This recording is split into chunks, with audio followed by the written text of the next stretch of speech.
Hi friends, ಎಲ್ಲರಿಗೂ ನಮಸ್ಕಾರ. ಎಲ್ಲರೂ ಹೇಗಿದ್ದೀರಾ? ಮತ್ತೊಂದು ಹೊಸ ವಿಡಿಯೋಗೆ ಸ್ವಾಗತ. ಇವತ್ತು ಬೆಳಿಗ್ಗೆ 5:30ಗೆನೆ ಎದ್ದಿದ್ದೀನಿ. ಯಾಕೆ ಅಂದ್ರೆ ಇವತ್ತು 6 ಗಂಟೆ 6:30ಗೆಲ್ಲ ಬ್ರೇಕ್ಫಾಸ್ಟ್ ರೆಡಿ ಮಾಡ್ಬೇಕಾಗಿತ್ತು. ಅದಕ್ಕೋಸ್ಕರ ಬೇಗ ಎದ್ದಿದ್ದೀನಿ. ಇವತ್ತಿನ ಡೇ ಹೇಗಿತ್ತು ಅನ್ನೋದನ್ನ ನಾನು ಇವತ್ತು ನಿಮ್ ಜೊತೆ ಶೇರ್ ಮಾಡ್ಕೊಳ್ತಾ ಇದ್ದೀನಿ. 5:30 ಆದ್ರೂನು ತುಂಬಾನೇ ಕತ್ಲಿತ್ತು. ನೋಡಿ ಎಷ್ಟೊಂದು ಕತ್ಲಿದೆ ಅಂತ ನಾನು ತೋರಿಸ್ತಾ ಇದ್ದೀನಿ, ನೋಡ್ತಾ ಇರ್ಬೋದು. ಇನ್ನು ಸೂರ್ಯ ಉದಯ ಆಗಿರ್ಲಿಲ್ಲ. ರಾತ್ರಿನೇ ಪಾತ್ರೆ ಎಲ್ಲ ತೊಳ್ದ್ಬಿಟ್ಟು ಕಿಚನ್ ಒಂದ್ಸರಿ ಕ್ಲೀನ್ ಮಾಡಿಟ್ಟು ಮಲ್ಕೊಂಡಿರ್ತೀನಿ. ಮತ್ತೆ ಬೆಳಿಗ್ಗೆ ಮಾರ್ನಿಂಗ್ ಎದ್ಮೇಲೆ ಒಂದ್ಸರಿ ಒರ್ಸ್ಕೊಂಡ್ಬಿಡೋದಂಗೆ ಎಲ್ಲ ಸ್ಲ್ಯಾಬು ಗ್ಯಾಸ್ ಎಲ್ಲ ಒಂದ್ಸರಿ ಒರ್ಸ್ಕೊಂಡ್ಬಿಟ್ಟು ಮತ್ತೆ ಅಡಿಗೆ ಶುರು ಮಾಡುವಂತದ್ದು. ಅಡಿಗೆ, ತಿಂಡಿ, ಕಾಫಿ ಏನ್ ಮಾಡ್ತೀವೋ ಫಸ್ಟ್ ಅದನ್ನ ಶುರು ಮಾಡ್ಕೊಳ್ತೀನಿ. ಇವತ್ತು ನಾನು ಇವತ್ತು ಪಲ್ಯಗಳನ್ನ ರೆಡಿ ಮಾಡ್ಕೊಳ್ತಾ ಇದ್ದೀನಿ. ಕಾಫಿ ಎಲ್ಲ ಆಮೇಲೆ ಮಾಡ್ಕೊಳ್ತೀನಿ. ಹೇಳಿದ್ನಲ್ವಾ ಬ್ರೇಕ್ಫಾಸ್ಟ್ ಬೇಗ ರೆಡಿ ಮಾಡ್ಬೇಕಾಗಿತ್ತು ಇವತ್ತಂತ, ಅದಕ್ಕೋಸ್ಕರ ಎಲ್ಲ ಒರ್ಸ್ಕೊಂಡಾದ್ಮೇಲೆ ಬೆಳಿಗ್ಗೆ ಬೇಗ ಹೇಳೋದಿದೆ ಅಂದಾಗ ರಾತ್ರಿ ನಾವು ಒಂದ್ ಅರ್ಧ ಕೆಲಸ ಮುಗಿಸಿಟ್ಟು ಮಲ್ಕೊಂಡ್ಬಿಟ್ರೆ ಬೆಳಿಗ್ಗೆ ಎದ್ದ ತಕ್ಷಣ ಬೇಗ ಪಟಾಪಟ ಅಂತ ಬ್ರೇಕ್ಫಾಸ್ಟ್ ರೆಡಿ ಮಾಡ್ಬೋದು. ನೋಡಿ ಇವಾಗ ಆ ಪಕ್ಷಿಗಳೆಲ್ಲ ಕೂಗೋ ಸೌಂಡ್ ಕೇಳ್ತಾ ಇತ್ತು, ಹಾಗೆ ತೋರಿಸ್ತಾ ಇದ್ದೀನಿ.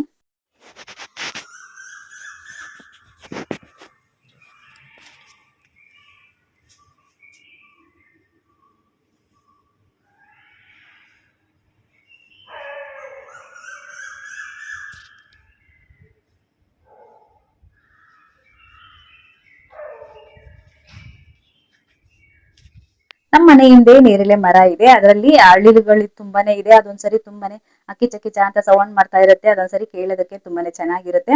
ಮತ್ತೆ ಅವಾಗ ಕೋಗಿಲೆಗಳು ಸಹ ಕೂಗ್ತಾ ಇರ್ತವೆ. ಕೇಳೋದಕ್ಕಂತೂ ತುಂಬಾನೇ ಇಂಪಾಗಿರುತ್ತೆ. ಫಸ್ಟ್ ಚಪಾತಿ ಹಿಟ್ಟಿಗೆ ರೆಡಿ ಮಾಡ್ಕೊಳ್ತಾ ಇದೀನಿ. ಚಪಾತಿ ಹಿಟ್ಟನ್ನೆಲ್ಲ ಕಲಿಸ್ಬಿಟ್ಟು ಆಮೇಲೆ ಪಟ ಪಲ್ಯಗೆ ಹೆಚ್ಕೊಂಡ್ಬಿಟ್ಟು ಪಲ್ಯ ರೆಡಿ ಮಾಡೋದು. ಪಲ್ಯಗಳೆಲ್ಲ ರೆಡಿ ಆಗೋ ಅಷ್ಟೊತ್ತಿಗೆ ಚಪಾತಿ ಹಿಟ್ಟೆಲ್ಲ ನೆಂದಿರುತ್ತಲ್ವಾ, ಹಾಗಾಗಿ ಫಸ್ಟ್ ಚಪಾತಿ ಹಿಟ್ಟನ್ನ ಕಲ್ಸಿಕ್ತಾ ಇದ್ದೀನಿ. ಚಪಾತಿ ಹಿಟ್ಟನ್ನ ಕಲಿಸ್ಬಿಟ್ಟು ತಕ್ಷಣ ಚಪಾತಿ ಮಾಡೋದು ಏನಾದ್ರು ಇದೆ ಅಂದಾಗ ನೀವು ಸ್ವಲ್ಪ ಎಣ್ಣೆ ಹಾಕೊಳ್ಳಿ. ಎಣ್ಣೆ ಹಾಕೊಂಡ್ಬಿಟ್ಟು ಚೆನ್ನಾಗಿ ನಾದ್ಬಿಡ್ಬೇಕು. ನಾದಿದಾಗ ಸ್ಮೂತ್ ಆಗಿ ಹಿಟ್ಟು ಸ್ಮೂತ್ ಆಗುತ್ತೆ. ಅವಾಗ ಹಿಟ್ಟು ನೆಂದಾಗ ಯಾವ ತರ ಚಪಾತಿ ಬರುತ್ತೋ ಅದೇ ರೀತಿ ಚಪಾತಿ ಸ್ಮೂತ್ ಆಗಿ ಚೆನ್ನಾಗಿ ಟೇಸ್ಟಿಯಾಗಿ ಬರುತ್ತೆ. ಚಪಾತಿ ಹಿಟ್ಟು ಕಲಸಿ ಒಂದು ಪ್ಲೇಟ್ ನ ಮುಚ್ಚಿಟ್ಬಿಡಿ. ಅವಾಗ ಸಾಫ್ಟ್ ಆಗಿರುತ್ತೆ ಹಿಟ್ಟು. ಪ್ಲೇಟ್ ಅಥವಾ ಒಂದು ಬಟ್ಟೆ ಮುಚ್ಚಿಟ್ರಾಯ್ತು. ನಾನು ರಾತ್ರಿನೇ ಮಶ್ರೂಮ್ ಎಲ್ಲ ಕ್ಲೀನ್ ಮಾಡ್ಬಿಟ್ಟು ತೊಳೆದು ಇಟ್ಟಿದ್ದೆ. ಇವಾಗ ಮಶ್ರೂಮ್ ಕಟ್ ಮಾಡ್ಕೊಂತಾ ಇದೀನಿ. ಒಂದ್ ಸ್ವಲ್ಪ ಮಶ್ರೂಮ್ ಕರಿ ಮತ್ತೆ ಒಂದ್ ಹಾಗಲಕಾಯಿ ಪಲ್ಯ ಮಾಡ್ತಾ ಇದೀನಿ. ನಮ್ಮ ಮನೇಲಂತೂ ರೊಟ್ಟಿ ಚಪಾತಿ ಇದ್ದೇ ಇರುತ್ತೆ. ವಾರದಲ್ಲಿ 2 ರಿಂದ 3 ಸರಿ ರೊಟ್ಟಿ ಅಥವಾ ಚಪಾತಿ, ಜೋಳದ ರೊಟ್ಟಿ ಈಸಿಯಾಗಿ ಮಾಡ್ಬಿಡ್ತೀನಿ. ಇವಾಗ ಮಶ್ರೂಮ್ ಎಲ್ಲ ಕಟ್ ಮಾಡ್ಕೊ ಇಡ್ತಾ ಇದ್ದೀನಿ. ರಾತ್ರಿನೇ ತೊಳೆದಿಟ್ಟಿದ್ದೆ ಅಂತ ಹೇಳಿದ್ನಲ್ವಾ, ಹಾಗಾಗಿ ಫ್ರೆಶ್ ಆಗಿತ್ತು ಮಶ್ರೂಮ್. ಹಾಗಾಗಿ ನಾನು ಒಳಗಡೆ ಇರುವ ಬ್ಲಾಕ್ ತರ ಇರುತ್ತೆ ನೋಡಿ, ಅದೇನು ತೆಗ್ದಿಲ್ಲ. ಅದೇ ಮಶ್ರೂಮ್ ಫ್ರೆಶ್ ಆಗಿಲ್ಲ, ಸ್ವಲ್ಪ ಹಳೇದಾಗಿದೆ ಅಂದ್ರೆ ನಾನು ಒಳಗಡೆ ಎಲ್ಲ ಸ್ವಲ್ಪ ಬ್ಲಾಕ್ ತರ ಇರುತ್ತಲ್ವಾ, ಅದನ್ನೆಲ್ಲ ಓಪನ್ ಮಾಡಿ ತೆಗ್ದ್ಬಿಡ್ತೀನಿ. ಇದು ತುಂಬಾನೇ ಫ್ರೆಶ್ ಆಗಿತ್ತು, ಹಾಗಾಗಿ ಏನ್ ತೆಗ್ದಿಲ್ಲ. ಈ ಮಶ್ರೂಮ್ ಎಲ್ಲ ಕಟ್ ಮಾಡಿಟ್ಮೇಲೆ ಹಾಗಲಕಾಯಿನ ಕಟ್ ಮಾಡ್ಕೊಳ್ತಾ ಇದ್ದೀನಿ. ಇದು ಚಿಕ್ಕದ ನಾಟಿ ಹಾಗಲಕಾಯಿ ಬರುತ್ತೆ ನೋಡಿ, ಆ ತರದ್ ಸಿಕ್ಕಿತ್ತು. ಇದು ತುಂಬಾನೇ ಎಳೆದಾಗಿತ್ತು. ಬೀಜಗಳು ಸ್ವಲ್ಪನೂ ಒಳಗಡೆ ಇರ್ಲಿಲ್ಲ. ಈ ತರ ಪಲ್ಯ ಅಂತೂ ತಿನ್ನೋದಕ್ಕೆ ತುಂಬಾನೇ ಚೆನ್ನಾಗಿರುತ್ತೆ. ಮತ್ತೆ ಹಾಗಲಕಾಯಿ ಅಂತೂ ತುಂಬಾನೇ ಹೆಲ್ತಿಗೆ ಒಳ್ಳೇದು ಅಂತಾನೆ ಹೇಳ್ಬೋದು. ಶುಗರ್ ಇದ್ದರಂತೂ ವಾರದಲ್ಲಿ 2-3 ಸಲ ತಿಂತಾ ಇದ್ರೆ ಅವ್ರ ಶುಗರ್ ಲೆವೆಲ್ ಕೂಡ ಸ್ವಲ್ಪ ಕಂಟ್ರೋಲ್ ಆಗಿರುತ್ತೆ.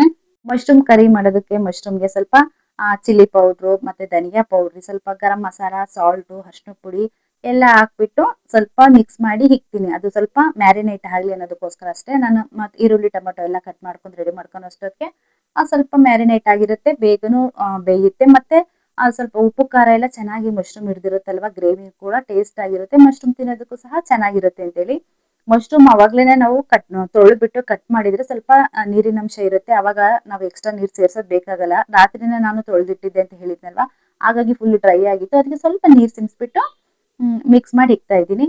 ನೆಕ್ಸ್ಟ್ ಮಶ್ರೂಮ್ ಕರಿಗೆ ಹಾಕೋದಕ್ಕೆ ಟೊಮೊಟೊನ ಕಟ್ ಮಾಡಿ ಹಾಕೊಂತ ಇದ್ದೀನಿ. ಒಂದು ಮಿಕ್ಸಿ ಜಾರಿಗೆ ಕಟ್ ಮಾಡಿ ಅದನ್ನ ರುಬ್ಕೊಳ್ಳುವಂಥದ್ದು. ಒಂದು 3 ಟೊಮೊಟೊನ ಕಟ್ ಮಾಡ್ಕೊಳ್ತಾ ಇದ್ದೀನಿ. ನಾನು ಮಶ್ರೂಮ್ ಕರಿನ ಬೇರೆ ತರ ಮಾಡ್ತೀನಿ. ಒಂದೊಂದ್ಸಲಿ ಒಂದೊಂದ್ ಮಾಡ್ತಾ ಇರ್ತೀನಿ. ಯಾವಾಗ್ಲೂ ಒಂದೇ ತರ ಮಾಡಿದ್ರೆ ಬೋರ್ ಆಗುತ್ತಲ್ವಾ ತಿನ್ನೋದಕ್ಕೆ, ಹಾಗಾಗಿ ಒಂದೊಂದ್ಸರಿ ಮಶ್ರೂಮ್ ತಂದಾಗ್ಲೂ ಬೇರೆ ತರ ಕರಿಗಳನ್ನ ರೆಡಿ ಮಾಡ್ಕೊಳ್ತೀನಿ. ಇಲ್ಲೂ ಮತ್ತೆ ಅದ್ರ ಜೊತೆ ನಾನು ಗೋಡಂಬೆ ಪೌಡರ್ನ ಸೇರಿಸ್ತಾ ಇದ್ದೀನಿ. ಅಂದ್ರೆ ಗೋಡಂಬೆ ಡಬ್ಬಿಲಿ ಇರುತ್ತಲ್ವಾ, ಅದು ಕೆಳಗಡೆ ಚಿಕ್ಕಿಗೆ ಪುಡಿ ಆಗಿರುತ್ತಲ್ವಾ, ಅದನ್ನೆಲ್ಲ ನಾನು ಡಬ್ಬಿಗೆ ಹಾಕಿ ಇಟ್ಕೊಂಡಿರ್ತೀನಿ.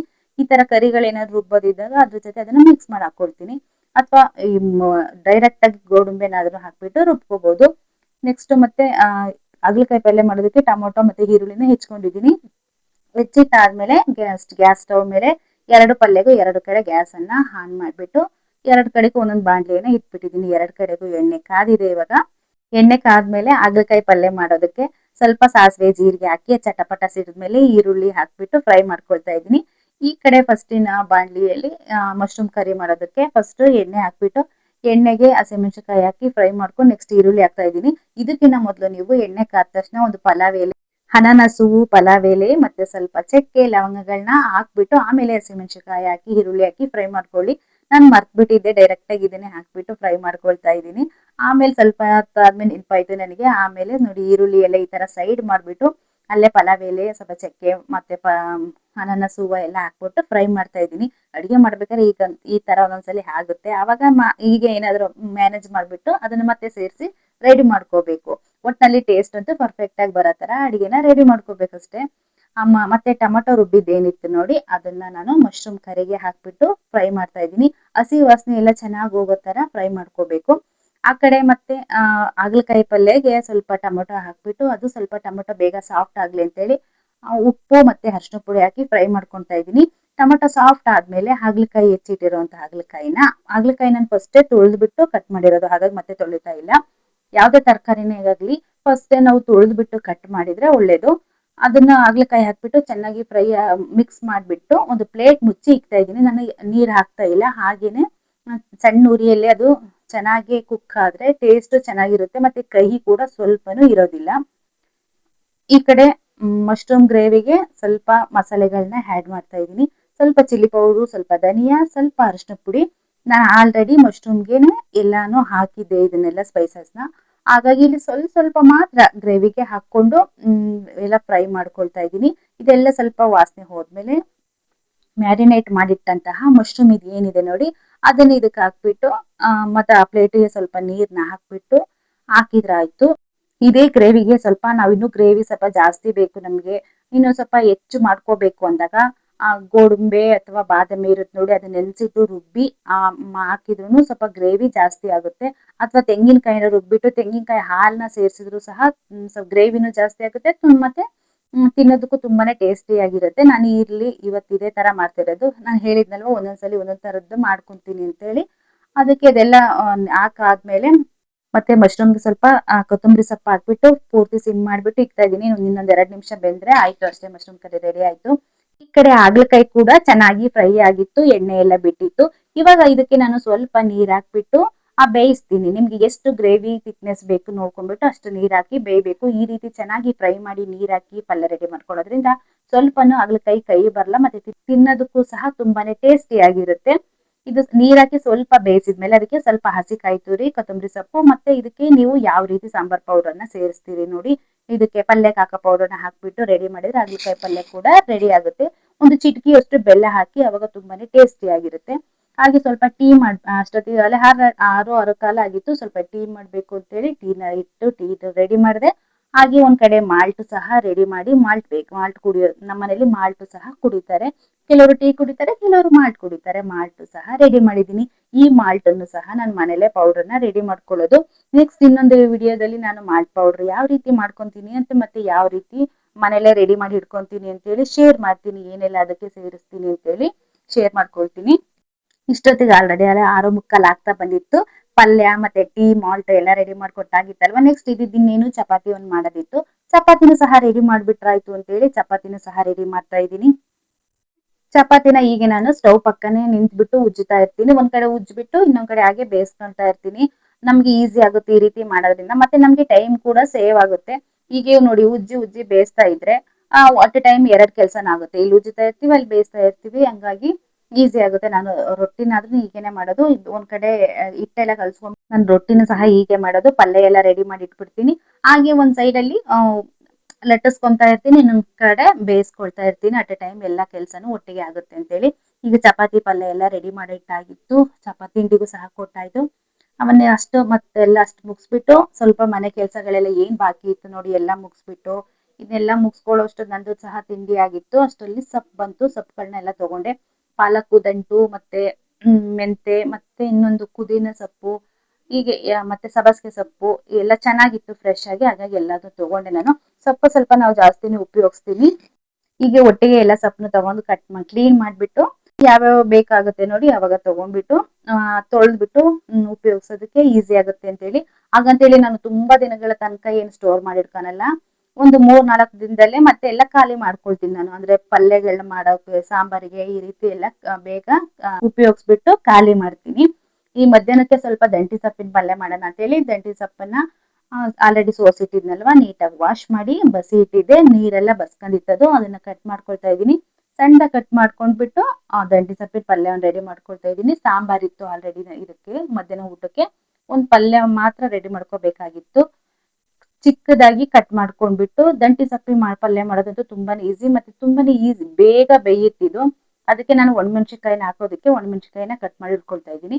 ಒಣಮೆಣಸಿನಕಾಯಿನ ನೋಡಿ ನಾವು ಅದೇ ಡಬ್ಬಿಲಿ ನಾನು ಹಿಂಗೆ ಮುರಿದ್ ಬಿಡ್ತೀನಿ. ಅವಾಗ ಒಣಮೆಣಸಿನಕಾಯಿ ಬೀಜ ಏನಿರುತ್ತೆ ನೋಡಿ ಅದೇ ಡಬ್ಬಿಲಿ ಇರುತ್ತೆ. ಅವಾಗ ನೆಕ್ಸ್ಟ್ ಟೈಮ್ ನಾನು ಸಾಂಬಾರ್ ಪೌಡರ್ ಅಥವಾ ಚಿಲ್ಲಿ ಪೌಡರ್ನ ಮಿಲ್ ಮಾಡಿಸ್ತೀನಲ್ವಾ, ಅವಾಗ ಆ ಬೀಜಗಳನ್ನ ಹಾಕ್ತೀನಿ ಅದು ಪೌಡರ್ ಮಾಡ್ಸೋದಕ್ಕೆ. ಈ ಬೀಜದಲ್ಲೇ ಖಾರದ ಅಂಶ ಜಾಸ್ತಿ ಇರುತ್ತೆ ಅಂತ ಹೇಳ್ತಾರೆ, ಹಂಗಾಗಿ ಇದನ್ನ ವೇಸ್ಟ್ ಮಾಡೋದಿಲ್ಲ ನಾನು. ಇದೇ ಡಬ್ಬಿಲಿ ಮುರಿದ್ ಹಾಕಿದ್ರೆ ಒಂದೇ ಕಡೆ ಅದು ಸ್ಟೋರ್ ಆಗಿರುತ್ತೆ, ಮತ್ತು ನಮ್ಗೆ ಬೇಗ ಈಸಿಯಾಗಿ ನೆನಪಾಗುತ್ತೆ ಇಲ್ಲೇ ಇದೆ ಅನ್ನೋದಕ್ಕೋಸ್ಕರ ನಾನು ಅಲ್ಲೇ ಸ್ಟೋರ್ ಮಾಡಿ ಇಟ್ಟಿರ್ತೀನಿ. ನೆಕ್ಸ್ಟ್ ಒಂದ್ ಕಡೆ ಮುದ್ದೆ ಮಾಡೋದಕ್ಕೆ ಇಟ್ಟಿದ್ದೀನಿ. ಊಟ ಟೈಮ್ ಆಗಿತ್ತು ಆಲ್ರೆಡಿ, ಅದಕ್ಕೆ ಒಂದ್ ಕಡೆ ಮುದ್ದೆ ಮಾಡೋದಕ್ಕೆ ಇಟ್ಟು ಇನ್ನೊಂದ್ ಕಡೆ ಸೊಪ್ಪಿನ ಪಲ್ಯಕ್ಕೆ ಒಗ್ಗರಣೆ ಹಾಕ್ತಾ ಇದ್ದೀನಿ. ಒಂದು ಬಾಣಲಿ ಇಟ್ಬಿಟ್ಟು ಸ್ವಲ್ಪ ಎಣ್ಣೆ ಹಾಕಿ, ಆ ಬಾಣಲಿನ ಸ್ವಲ್ಪ ನಾನು ಅಲ್ಲಾಡಿಸ್ದೆ. ಯಾಕೆ ಅಂದ್ರೆ ಸ್ವಲ್ಪನೇ ಎಣ್ಣೆ ಹಾಕಿರೋದು ನಾನು ಇದು ದಂಟಿ ಸೊಪ್ಪಿನ ಪಲ್ಯದಕ್ಕೆ. ಅದಕ್ಕೆ ಅದನ್ನ ಎಲ್ಲಾ ಕಡೆ ಹಿಂಗ್ ಸ್ಪ್ರೆಡ್ ಮಾಡ್ಕೊಂಡು ಅದಕ್ಕೆ ಸ್ವಲ್ಪ ಸಾಸಿವೆ, ಒಣಮೆಣಸಿನಕಾಯಿ ಮತ್ತೆ ಕರ್ಬೇ ಸೊಪ್ಪನ್ನ ಹಾಕೊಳ್ತಾ ಇದೀನಿ. ಸ್ವಲ್ಪ ಈ ದಂಟಿ ಸೊಪ್ಪಿನ ಪಲ್ಯ ಕರ್ಬೇ ಸೊಪ್ಪು ಜಾಸ್ತಿನೇ ಹಾಕ್ತಾ ಇದೀನಿ ನಾನು. ಯಾಕೆ ಅಂದ್ರೆ ಈ ಸೊಪ್ಪಿನ ಪಲ್ಯದೊಳಗೆ ಕರ್ಬೇ ಸೊಪ್ಪು ಯಾವ್ದು ಇದು ಯಾವ್ದು ಅನ್ನೋದು ಬೇಗ ಗೊತ್ತಾಗಲ್ಲ, ಎತ್ತಿಕ್ಕ ಚಾನ್ಸ್ ಜಾಸ್ತಿ ಇರಲ್ಲ ಇದ್ರಲ್ಲಿ. ಅದಕ್ಕೋಸ್ಕರ ಸ್ವಲ್ಪ ಇದಕ್ಕೆ ಜಾಸ್ತಿನೇ ಹಾಕ್ಬಿಟ್ಟು ನೆಕ್ಸ್ಟ್ ಇದಕ್ಕೆ ಈರುಳ್ಳಿ ಹಾಕಿ ಫ್ರೈ ಮಾಡ್ತಾ ಇದ್ದೀನಿ. ಈರುಳ್ಳಿ ಸ್ವಲ್ಪ ಫ್ರೈ ಆದ್ಮೇಲೆ ದಂಟಿ ಸೊಪ್ಪು ಹಾಕ್ಬಿಟ್ಟು ಸ್ವಲ್ಪ ಸಾಲ್ಟ್ ಹಾಕಿ ಒಂದ್ 2 ನಿಮಿಷ ಚೆನ್ನಾಗಿ ಫ್ರೈ ಮಾಡ್ಬಿಟ್ಟು ಒಂದು ಪ್ಲೇಟ್ ಮುಚ್ಚಿ ಇದನ್ನ ಬೇಯೋದಕ್ಕೆ ಬಿಟ್ರೆ ಬೇಗನೆ ಒಂದ್ 2 ನಿಮಿಷದಲ್ಲೇ ರೆಡಿ ಆಗುತ್ತೆ. ಇದಕ್ಕೆ ಎಕ್ಸ್ಟ್ರಾ ಯಾವುದೇ ರೀತಿ ನೀರನ್ನ ಆಡ್ ಮಾಡೋದ್ ಬೇಕಾಗಿಲ್ಲ. ಯಾಕೆಂದ್ರೆ ಸೊಪ್ಪಿನಲ್ಲಿ ನೀರಿನ ಅಂಶ ಹೆಚ್ಚಾಗಿರುತ್ತೆ, ಅದೇ ನೀರನ್ನ ಬಿಡುತ್ತೆ ಕುಕ್ ಆಗ್ಬೇಕಾರೆ. ಅದು ಅಷ್ಟಲ್ಲೇನೆ ಪಲ್ಯ ಬೇಯ್ಕೊಳ್ಳುತ್ತೆ. ಸೊಪ್ಪು ತೊಳಿಬೇಕಾದ್ರೆ ಒಂದು ಟಿಪ್ಸ್ ಏನಪ್ಪಾ ಅಂದ್ರೆ, ನಾವ್ ಎಷ್ಟೇ ಸಾರಿ ತೊಳೆದು ಮತ್ತೆ ನೀರ್ ಬಸ್ದಾಗ ಆ ಪಾತ್ರೆ ತಳದಲ್ಲಿ ಮಣ್ಣಿರುತ್ತೆ ಅಲ್ವಾ, ಅದು ತುಂಬಾ ಬೇಗ ಕಮ್ಮಿ ಆಗ್ಬೇಕು ಅಂದ್ರೆ ಸ್ವಲ್ಪ ಒಂದ್ 5 ನಿಮಿಷ ಮುಂಚೆ ಸೊಪ್ಪನ್ನ ನೆನೆಸಿ ಬಿಟ್ಬಿಡಿ. ಒಂದ್ 5 ನಿಮಿಷದಲ್ಲಿ ಆ ಮಣ್ಣೆಲ್ಲ ನೀಟಾಗಿ ಪೂರ್ತಿ ಬಿಟ್ಕೊಂಡಿರುತ್ತೆ. ಆಮೇಲೆ ನೀವು ಒಂದ್ 2-3 ಸಲ ಸೊಪ್ಪು ತೊಳೆದ್ಬಿಟ್ರೆ ಸಾಕು, ಕ್ಲೀನ್ ಆಗಿ ಸೊಪ್ಪು ರೆಡಿ ಆಗುತ್ತೆ. ಮತ್ತೆ ತಳದಲ್ಲಿ ಮಣ್ಣು ಸಿಗೋದಿಲ್ಲ ನಮ್ಗೆ, ಪದೇ ಪದೇ ತೊಳಿಬೇಕು ಅನ್ನೋಂಥದ್ದು ಇರಲ್ಲ. ಹಾಗೆ ಜೊತೆಗೆ ಮೊಟ್ಟೆ ಸಹ ಬೇಯಿಸಿಟ್ಟಿದ್ದೆ. ಹಾಗೆ ತಿನ್ನೋದಕ್ಕಿಂತ ಸ್ವಲ್ಪ ಸ್ಪೈಸಿ ಆಗಿರ್ಲಿ ಅಂತ ಹೇಳಿ ಅದಕ್ಕೆ ಸಾಲ್ಟು ಮತ್ತೆ ಚಿಲ್ಲಿ ಪೌಡ್ರು ಮತ್ತೆ ಸ್ವಲ್ಪ ಧನಿಯಾ ಪೌಡರ್ನ ಹಾಕೊಳ್ತಾ ಇದ್ದೀನಿ. ನೀವು ಬೇಕು ಅಂದ್ರೆ ಸ್ವಲ್ಪ ಗರಂ ಮಸಾಲ ಅಥವಾ ಪೆಪ್ಪರ್ ಪೌಡರ್ ಸಹ ನೀವು ಸೇರಿಸ್ಕೋಬಹುದು. ಚಿಲ್ಲಿ ಪೌಡರ್ ಬದಲಾಗಿ ಪೆಪ್ಪರ್ ಪೌಡರ್ ಹಾಕೋಬಹುದು. ಇಷ್ಟೆಲ್ಲ ರೆಡಿ ಆದ್ಮೇಲೆ ನೆಕ್ಸ್ಟ್ ಮುದ್ದೆನು ಸಹ ಬೆಂದಿತ್ತು. ಮುದ್ದೆನು ಸಹ ತೊಟ್ಬಿಟ್ಟು ಊಟಕ್ಕೆ ರೆಡಿ ಮಾಡಿದ್ರಾಯ್ತು. ಇವತ್ತಂತೂ ದಿನ ಪೂರ್ತಿ ನಾನು ಕಿಚನ್ ಅಲ್ಲೇ ಇದ್ದೆ ಅನ್ಸ್ತಾ ಇತ್ತು. ಬೆಳಿಗ್ಗೆ ತಿಂಡಿದಾಯ್ತು, ಮತ್ತೆ ಸ್ವಲ್ಪ ಆಚೆ ಬೇರೆ ಕೆಲಸಗಳನ್ನ ಮುಗಿಸ್ಬಿಟ್ಟು ಸ್ವಲ್ಪ ಕ್ಲೀನ್ ಮಾಡಿದ್ದಾಯ್ತು. ಮತ್ತೆ ಇವಾಗ ಮಧ್ಯಾಹ್ನ ಅಡಿಗೆ ಮಾಡ್ತಾ ಇದ್ದೀನಿ. ಇದಾದ್ಮೇಲೆ ರಾತ್ರಿನೂ ಸಹ ಸ್ವಲ್ಪ ಅಡಿಗೆ ಎಲ್ಲ ರೆಡಿ ಮಾಡ್ಬೇಕಾಗಿತ್ತು. ಸಾಂಬಾರೆಲ್ಲ ಇದ್ದಿದ್ದು ಮಧ್ಯಾಹ್ನಕ್ಕೆ ಸರಿ ಆಗಿತ್ತು. ಹಾಗಾಗಿ ಇವತ್ತಂತೂ ದಿನ ಪೂರ್ತಿ ಕಿಚನ್ ಅಲ್ಲೇ ಇದ್ದೆ ಕಣ್ರಿ. ಒಂದೊಂದ್ಸರಿ ಈ ತರ ಎಲ್ಲ ಆಗತ್ತಲ್ವಾ, ಏನು ಮಾಡೋದಕ್ಕಾಗಲ್ಲ. ಅಡಿಗೆ ಯಾವ ರೀತಿ ನಾವು ಅವತ್ತಿನ ಅಡಿಗೆಗಳು ಏನೇನಿರುತ್ತೆ ಯಾವ ರೀತಿ ಇರುತ್ತೆ ನೋಡಿ ಅದ್ರ ಮೇಲೆ ಡಿಸೈಡ್ ಆಗುತ್ತೆ. ಕೆಲವೊಂದ್ ದಿವಸ ಬೆಳಿಗ್ಗೆನೆ ಏನಾದ್ರು ಕುಕ್ ಮಾಡಿದ್ವಿ ಅಂದ್ರೆ ಡೇ ಫುಲ್ ಸ್ವಲ್ಪ ಫ್ರೀ ಆಗೇ ಇರ್ತೀವಿ. ಕೆಲವು ಟೈಮ್ ಬ್ಯುಸಿ ಆಗಿರ್ತೀವಿ. ಅದ್ರಲ್ಲೂ ಮತ್ತೆ ಸಡನ್ ಆಗಿ ಯಾರಾದ್ರೂ ಬಂದ್ರಂತೂ ಇನ್ನು ಸ್ವಲ್ಪ ಎಕ್ಸ್ಟ್ರಾ ಕೆಲ್ಸಗಳು ಬೀಳ್ತವೆ. ಅಡ್ಜಸ್ಟ್ ಮಾಡ್ಕೋಬೇಕಲ್ವಾ, ಏನು ಮಾಡೋದಕ್ಕಾಗಲ್ಲ. ಒಂದು ಲೈಫ್ ಅಂದ್ರೆ ಇದೇ ತರ ಇರುತ್ತಲ್ವಾ. ಡೇ ಬೈ ಡೇ ಸ್ವಲ್ಪ ಚೇಂಜಸ್ ಇರುತ್ತೆ. ಇಲ್ಲಾಂದ್ರೆ ಮುದ್ದೆನೂ ಅಷ್ಟೇ ಸಣ್ಣ ಊರಿಲೇ ಬೇಯೋದಕ್ ಬಿಟ್ಟಿದ್ದೆ ನಾನು. ಹಾಗೆ ಕರೆಕ್ಟಾಗಿ ಊಟ ಟೈಮ್ಗೆ ತೊಟ್ಟಾಕ್ಬಿಡೋಣ ಅಂತ ಹೇಳಿ ಈಗ ಚೆನ್ನಾಗಿ ಬೆಂದಿದೆ. ನೋಡ್ತಾ ಇರ್ಬೋದು ನೀವು ಎಷ್ಟು ಸ್ಪಾಂಜಿಯಾಗಿ ಚೆನ್ನಾಗಿ ಬರ್ತಾ ಇದೆ ಮುದ್ದೆ ಅಂತ ತೋರಿಸ್ತಾ ಇದೀನಿ ನೋಡಿ. ನಾನು ಚಮಚದಲ್ಲೇನೆ ಡೈಲಿ ಮುದ್ದೆ ಮಾಡ್ಕೊಳ್ಳೋದು. ಏನಾದ್ರು ತುಂಬಾ ಕ್ವಾಂಟಿಟಿಯಲ್ಲಿ ಜಾಸ್ತಿ ಮಾಡ್ಬೇಕು ಅಂದಾಗ ಮಾತ್ರ ನಾನು ಮುದ್ದೆ ಕೋಲಲ್ಲಿ ರೆಡಿ ಮಾಡ್ಕೊಳ್ತೀನಿ. ಮುದ್ದೆನೂ ಅಷ್ಟೇ ನಾನು ಯಾವ್ದೇ ರೀತಿ ಎಣ್ಣೆ ಆಗ್ಲಿ ತುಪ್ಪ ಆಗ್ಲಿ ಏನು ಹಾಕೋದಿಲ್ಲ. ಮಾಮೂಲಿ ನೀರಿಗೆ ಹಿಟ್ಟು ಹಾಕ್ಬಿಟ್ಟು ಅದನ್ನ ಬೇಯಿಸೋಂಥದ್ದು. ಆಮೇಲೆ ಮುದ್ದೆ ನಾನಂತೂ ಮಾಡೋದು ಊರ್ ಸ್ಟೈಲ್ ಅಲ್ಲೇ. ಎಣ್ಣೆ ಆಗ್ಲಿ ತುಪ್ಪ ಆಗ್ಲಿ ನಾನು ಏನು ಸೇರ್ಸೋದಿಲ್ಲ. ಮತ್ತೆ ಅಷ್ಟೊತ್ತಿಗೆ ನೋಡಿ ಈ ರೀತಿ ನಮ್ದು ಊಟ ಎಲ್ಲ ರೆಡಿ ಆಗಿತ್ತು. ನುಗ್ಗೆಕಾಯಿ ಸಾಂಬಾರ್ ಸ್ವಲ್ಪ ಇತ್ತು, ಅದಕ್ಕೆ ಇವಾಗ ಮಧ್ಯಾಹ್ನ ಅಡ್ಜಸ್ಟ್ ಮಾಡ್ತಾ ಇದ್ದೀನಿ. ಇದೆಲ್ಲ ಆದ್ಮೇಲೆ ನೈಟ್ ಮತ್ತೆ ಬೇರೆ ಅಡಿಗೆ ಮಾಡ್ಬೇಕು. ಅಂತೂ ಇಂತೂ ಇವತ್ತಂತೂ ನಂದು ಪೂರ್ತಿ ಡೇ ಕಿಚನ್ ಅಲ್ಲೇ ಇತ್ತು. ಇದಾಗಿತ್ತು ಫ್ರೆಂಡ್ಸ್ ಇವತ್ತಿನ ವಿಡಿಯೋ ಇಷ್ಟ ಆಗಿದ್ರೆ ಲೈಕ್ ಮಾಡಿ, ಶೇರ್ ಮಾಡಿ. ಮತ್ತೊಂದು ವಿಡಿಯೋದಲ್ಲಿ ಮತ್ತೊಂದು ಹೊಸ ವಿಡಿಯೋದಲ್ಲಿ ಮತ್ತೆ ಸಿಗ್ತೀನಿ. Thank you for watching.